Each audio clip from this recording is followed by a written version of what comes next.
ಮದುವೆ ಆದ್ಮೇಲೆ ಎಷ್ಟೋ ಹೆಣ್ಮಕ್ಳು ಸಕ್ಸಸ್ಫುಲ್ ಪ್ರೊಫೆಷನ್ ಅಲ್ಲಿ ಇದ್ರು ಕೆಲಸ ಬಿಡ್ತಾರೆ, ಬಿಕಾಸ್ ಗಂಡನಿಗೆ ಇಷ್ಟ ಇರಲ್ಲ ಅಂತ.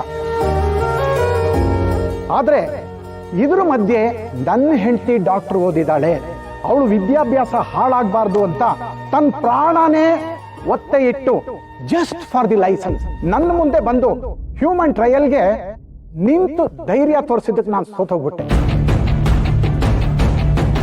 ಮೆಡಿಕಲ್ ಫೀಲ್ಡ್ ಅಲ್ಲಿರೋ ನೀವೆಲ್ಲರಿಗೂ ನನ್ನ ಮಾತು ಒಪ್ತೀರಾ, ನಿಜವಾದ ಮೆಡಿಸನ್ ಅಂದ್ರೆ ಪ್ರೀತಿ.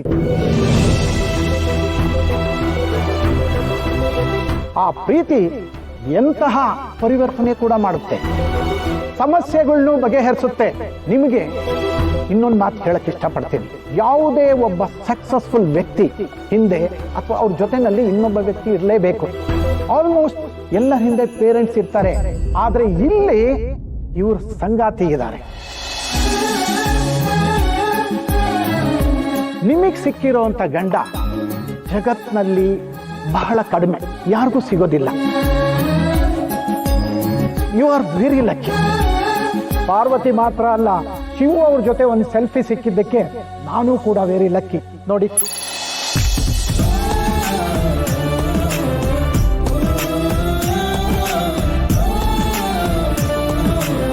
ಇವತ್ತು ನಾನು ನಿನಗೆ ಲೈಸೆನ್ಸ್ ಕೊಡ್ತಾ ಇದ್ದೀನಿ. ನಿನ್ನ ಆಸೆ, ನಿನ್ನ ಗಂಡನ ಆಸೆ ಪ್ರಕಾರ ನಿನ್ನ ವೈದ್ಯಕೀಯ ಸೇವೆನ ಶುರು ಮಾಡು. Thank you sir. ಸರ್, ನನ್ನೊಂದು ರಿಕ್ವೆಸ್ಟು, ಆ ಲೈಸೆನ್ಸ್ನ ನನ್ನ ಗಂಡ ಇಷ್ಟೊಂದು ಕಷ್ಟಪಟ್ಟು ತಗೊಂಡ್ಬಂದಿದ್ದಾರೆ, ಅವ್ರ ಕೈಯಾರ ನನ್ನ ಲೈಸೆನ್ಸ್ನ ತಗೊಳ್ಳೋದಕ್ಕೆ ಇಷ್ಟಪಡ್ತೇನೆ ಸರ್, ಪ್ಲೀಸ್. ನಾನು ಅದನ್ನ ಹೇಳಬೇಕು ಅಂತಿದ್ದೆ. Please call him. Thank you sir.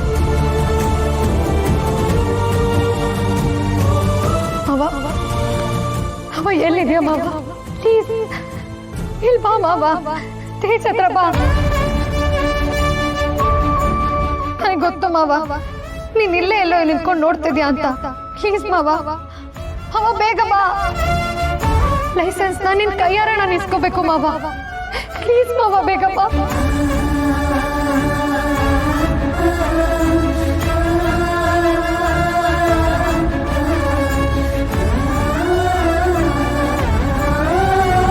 Sir, ಹೋಯ್ತೀವಣ್ಣ, ದಯವಿಟ್ಟು ನನ್ನ ಕ್ಷಮಿಸ್ಬಿಡಿ ಸರ್. ಯಾಕೆ ಸರ್ ಹಿಂಗಂತೀರಾ? ನೀವಿಷ್ಟು ದೊಡ್ಡ ಮನುಷ್ಯ ಅಂತ ನನಗೆ ಗೊತ್ತಿರಲಿಲ್ಲ ಸರ್. ಮನುಷ್ಯರನ್ನ ಬಟ್ಟೆ ನೋಡಿ ಬೆಲೆ ಕೊಡಬಾರ್ದು ಅಂತ ನನಗೆ ಇವಾಗ ಗೊತ್ತಾಯ್ತು ಸರ್. ದಯವಿಟ್ಟು ನನ್ನ ಕ್ಷಮಿಸ್ಬಿಡಿ ಸರ್. ನಡೀರಿ ಸರ್, ನಿಮ್ಮ ವೈಫ್ ಅಲ್ಲಿ ಕಾಯ್ತಾ ಇದ್ದಾರೆ, ಬನ್ನಿ ಸರ್.